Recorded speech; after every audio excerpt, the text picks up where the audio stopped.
一口气啊，今天一共开了700多公里。对啊，从山东的临沂，山东临沂的费县，对，现在所在的地方是山海关，是河北省。它这个地方隶属于葫芦岛市的绥中县。对，但实际上就是它紧邻山海关这么一个景区附近吧。山海关、老龙头、东戴河，大家都知道北戴河。确切讲啊，这地方已经过了山海关，那就但是高速的出口叫山海关。对对对。我们还剩下300多公里，明天很轻松的就可以到达沈阳了。馄饨烧麦、大排档，对，烧烤、海鲜。这儿附近呢，其实是一个大型小区啊。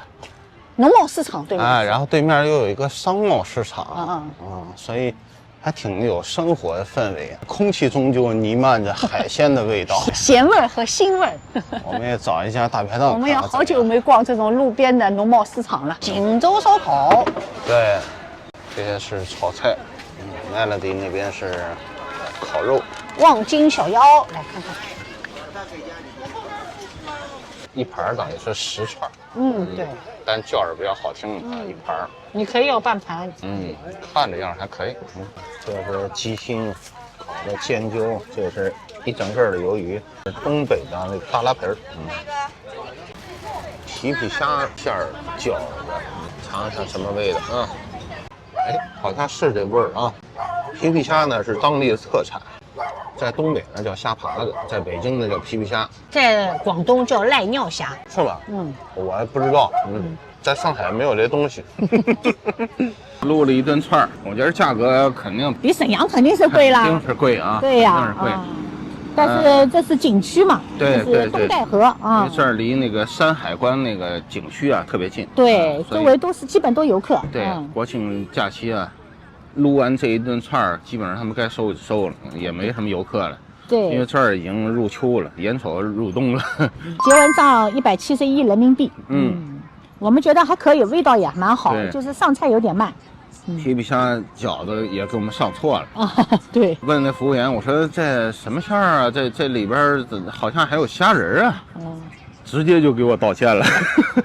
他说忙给你们上错了，上成3鲜的，就3种馅合一的，皮皮虾、鲅鱼加上虾仁，3种的。如果不是去沈阳的话，我们是不会特意来这个地方的啊。当然也挺好。他们这烧烤呢，打的广告牌都叫锦州烧烤。国庆节他们可能这个短途旅游啊，这儿也是一个人气儿比较旺的一个地方。前天喝了青岛的啤酒啊，今天喝了燕京的啤酒。哎，这燕京这个我已经有好多年没有喝过燕京啤酒。瓶装好像比以前瘦身了啊。这后来都这样了。哦。哎，这燕京的味儿就出来了，确实燕京啤酒是我原来就是熟悉的味道。沈阳老雪也很好，我们到沈阳去喝老雪。最后面零食铺我们也去逛一逛，明天还要开车呢。买了这么一大兜，买了一兜零食，加上明天早点。对，一共花了53人民币，花了10加币。对，他们这儿挺热闹的，我们去看看地摊都卖什么。我猜呢，应该是卖这个皮皮虾什么的，这都是当天捞上来的。哎呦，还活着呢！那当然，当天活的。都是比较小的小鱼儿。哇，现在这小皮皮虾够小啊。这么小就给逮起来了。对啊，怎么会这么小？如果大的话，起码得2、3倍于这个了。我看，这是那。45，保肥啊，不会不要钱。螃蟹45。应该1斤吧，应该。对。这皮皮虾大。哎，这皮皮虾还凑。对。这是香螺。哇，还有海星哎。这东西我不知道怎么吃。它这个颜色证明还是活着的。玉米。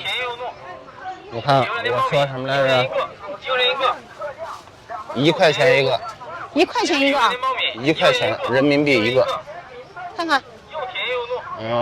这样看着不错。所以我说那服务区啊，卖6块钱一个啊。小香瓜。所以我说它摆在这儿6毛钱它都卖不掉。小香瓜，这个叫鸡心果。这是大的鸡心果。10块钱3斤，几毛钱。看，这也是Class B 的房车呀。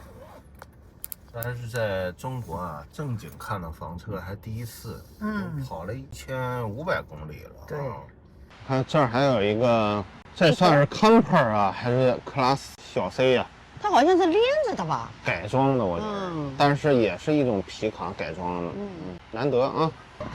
我们现在已经在辽宁的兴城了啊。对，今天我们是早晨是6点钟出发，比昨天晚了1个小时。现在其实我们就是在山海关的关外了啊。小时候就说就是出关了，在关外了。没错，这儿就是关外了，正经的关外了。对，现在在辽宁的兴城。我现在最大的感受啊，就是一个字儿。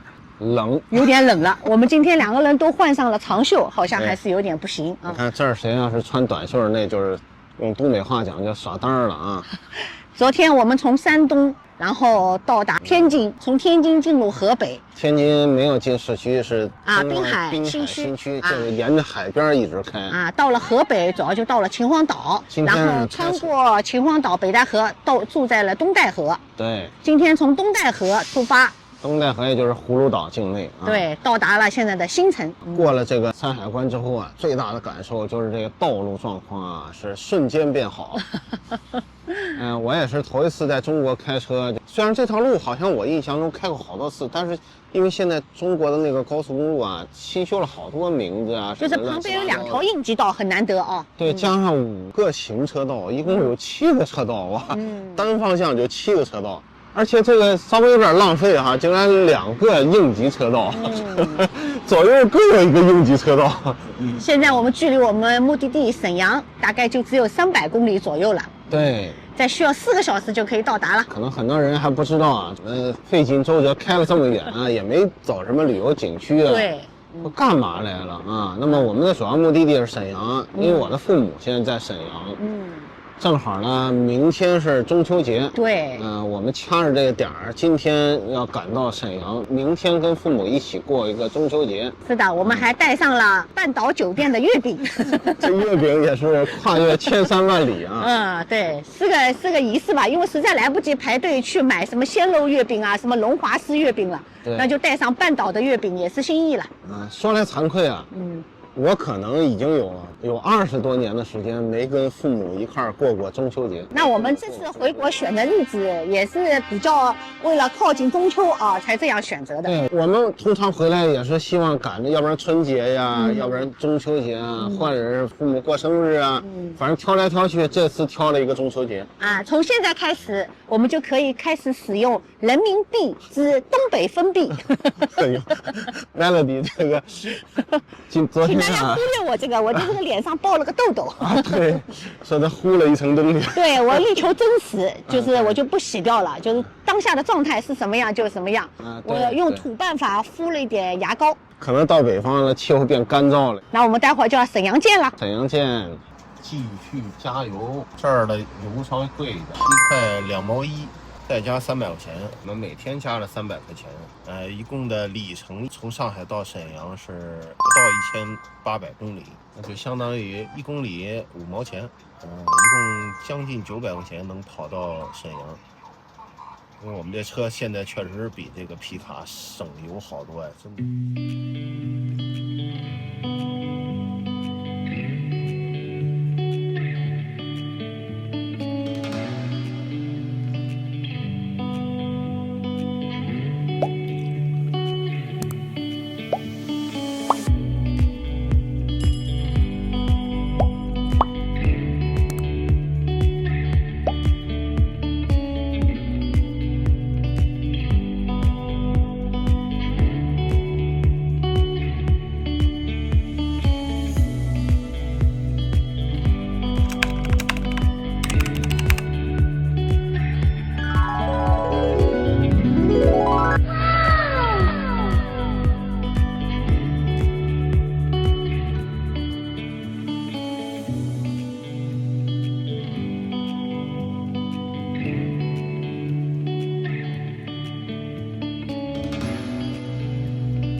么有的玩儿，还有西安市都看起来挺豪华的，其他人就是四仰八叉的躺着。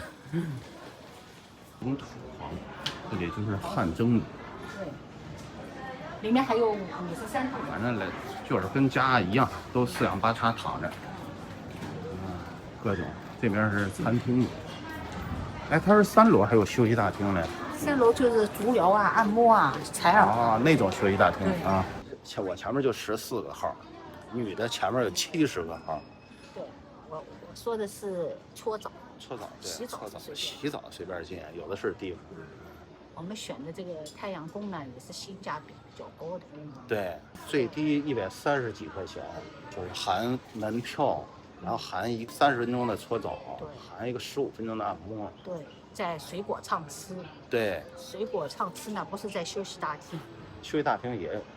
对，它在1楼的洗浴。这回头让Melody单独讲。现在。他一讲就要兴奋了，而且他还没搓澡呢，他只是进去泡了一泡，我全套都完事儿了。男女可能之间不同步。到沈阳的第1天，对，搓一下。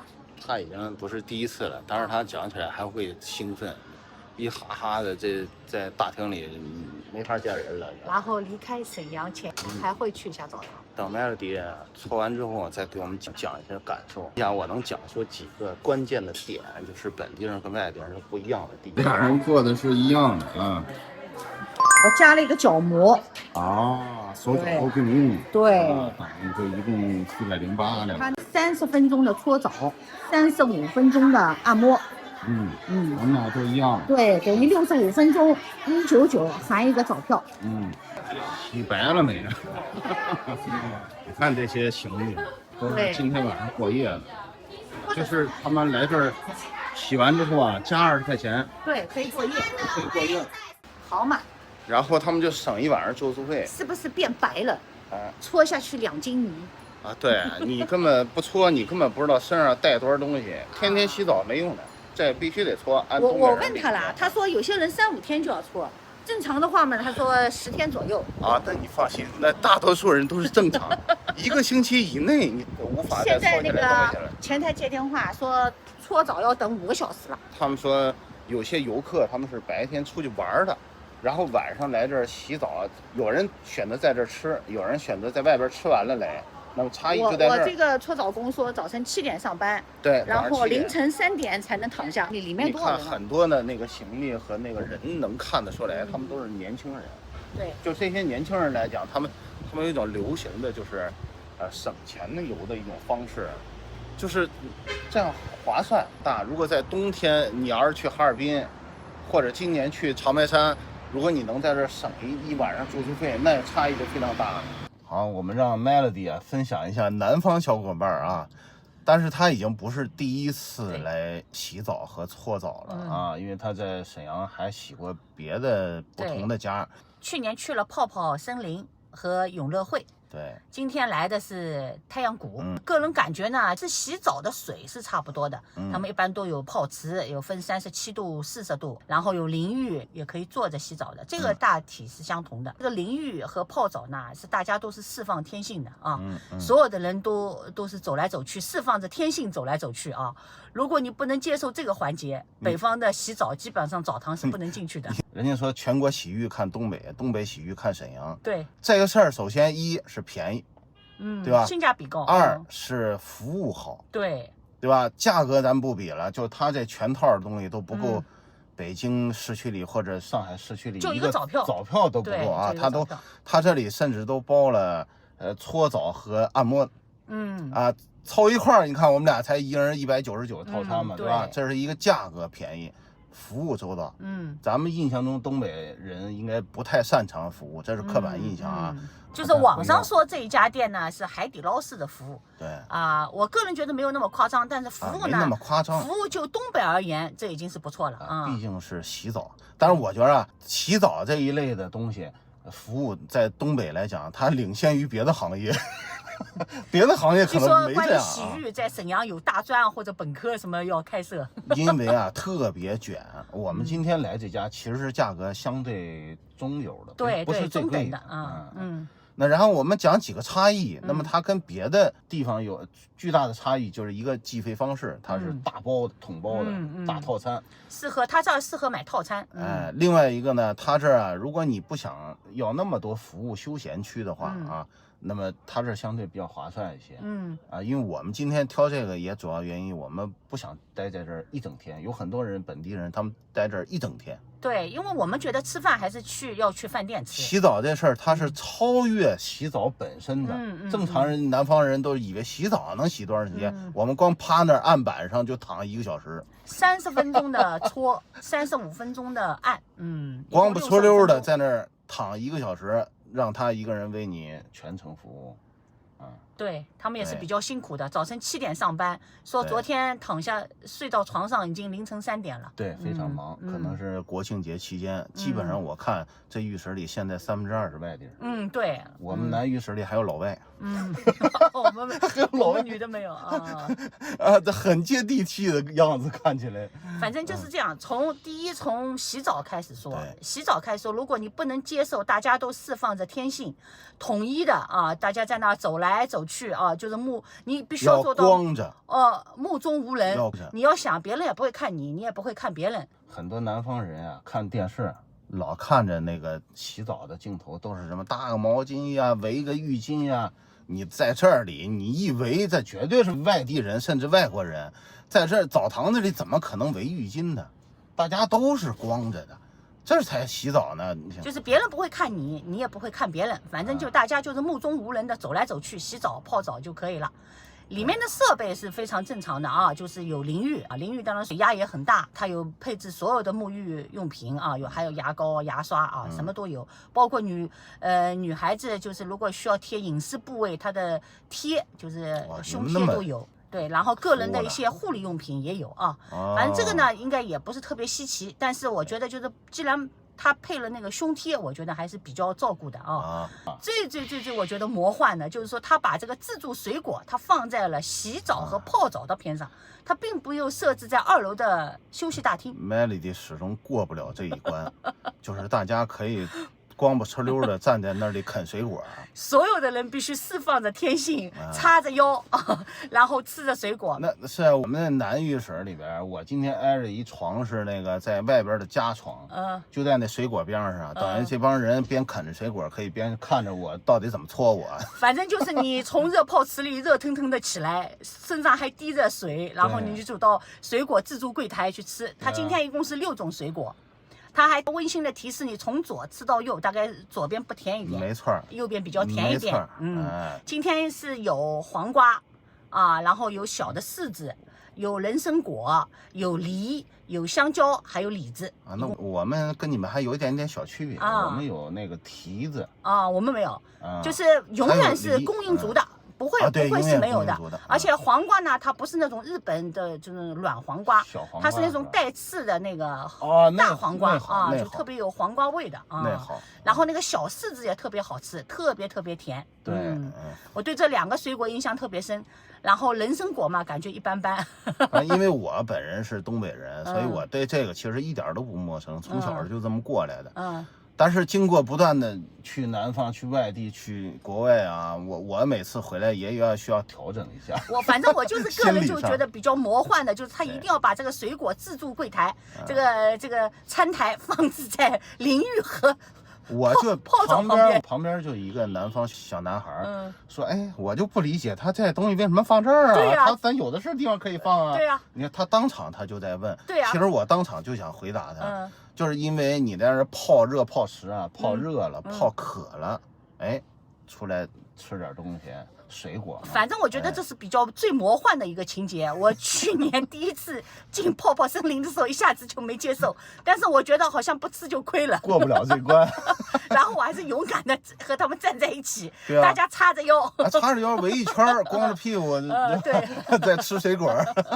对，然后呢，就是因为这个搓澡的这个号呢需要等很久，但是这一家呢，它有微信公众号，你拿好号牌之后呢，自己输入这个号码，它就能够自己查进度啊。我们今天10点半到的，然后呢，我等了整整3个小时，沟通了一下，他说有手牌的时候是可以电话来订手牌的，然后他把手牌号码报给你，然后你就在公众号上输入这个手牌，你就能开始排队那个搓澡。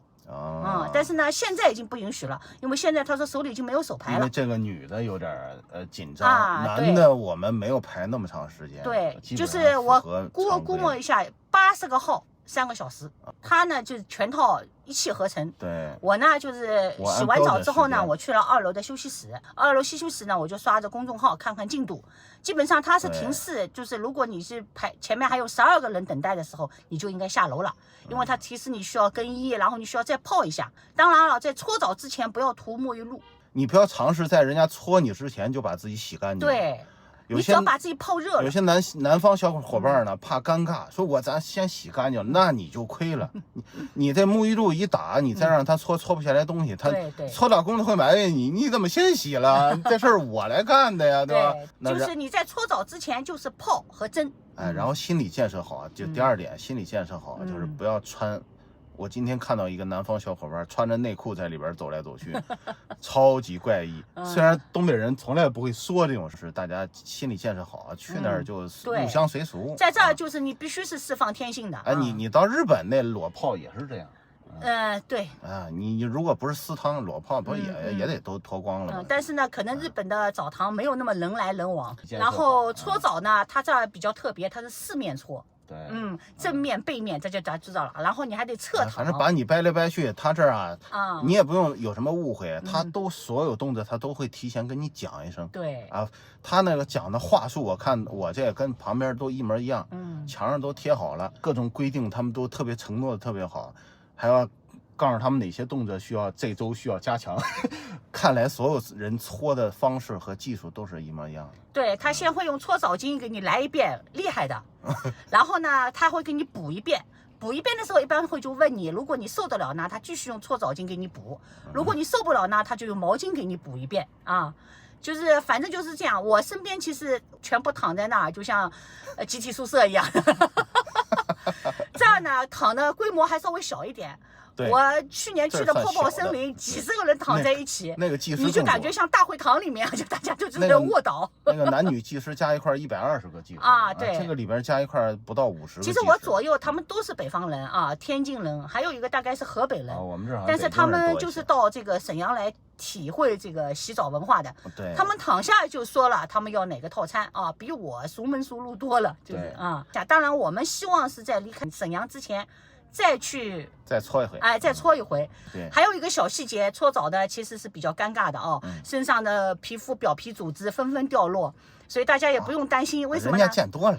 他们呢会给你一个黄瓜条把你的双眼蒙住。那我削成薄薄的一片，把你的2个眼睛蒙住，大家互相避免尴尬。好吧。其实这也无所谓的我作为北方人来讲那从来不觉得这事儿是一尴尬的事儿那就和大家分享一下沈阳的洗浴文化。这必须来，必须来，必须来。那我们现在就去吃晚饭，看看我们在沈阳的第一顿吃什么。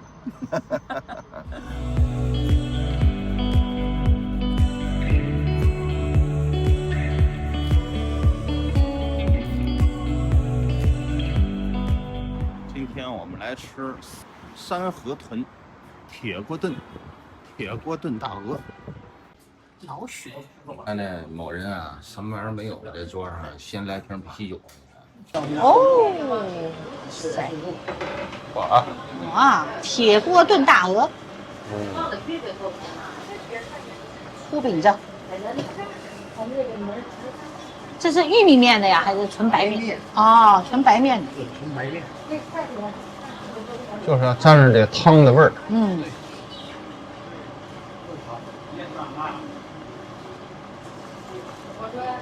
继续炖。看好了没有？饿坏了。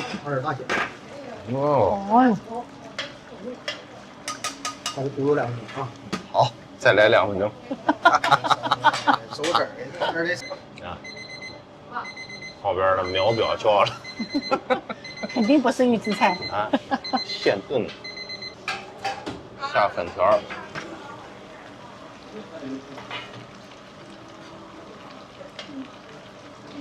他每个服务员都是半个厨的，对，这是一般人干不了，对呀，对对对，是不是？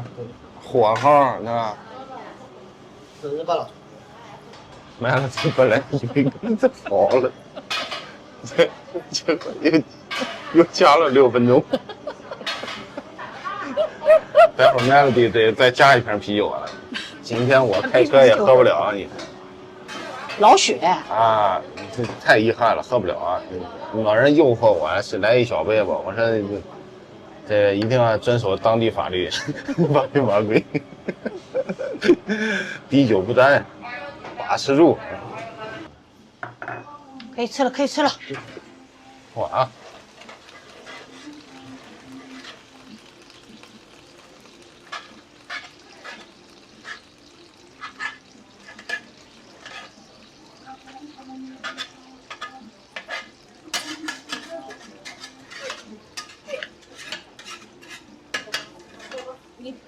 开锅好一来，喜迎八风台，不好的请慢用，可以吃了啊。好嘞，谢谢谢谢。这是茄子，看着没？这是茄子，好入味了。茄子、娃娃菜，然后里面还有土豆啊。嗯，当然最重要的是鹅肉啊，大鹅。大鹅。哎，不是预制菜。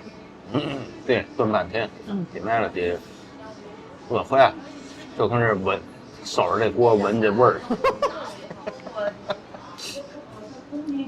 好吃，嗯特别这个茄子，啊，那它鹅的味儿入到茄子里了。所以茄子肯定是点的成功。对呀、因为它是荤素搭配，那荤汤进了那个素菜的味儿。哥，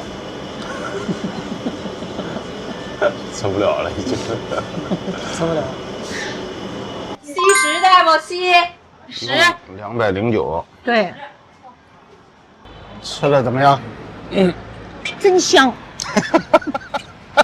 闻着香，吃着也香。然后也感受到了东北味啊。嗯， 209，满满一锅，没对，吃了。最后饼啊他，说是2斤多的2斤几两的一个鹅肉，不是一整只大鹅。一整只大200多块。对200多块钱的一份就是一整只大鹅。嗯，这个最起码得来4个人。对，吃不了。这天我们剩好多，门口好多人在排队，我看啊，都是南方人，看起来都是年纪轻轻的那种。东北逼啊，化学真爽。对， 40加币。这个灯没开呀、这后边是沈阳电视塔。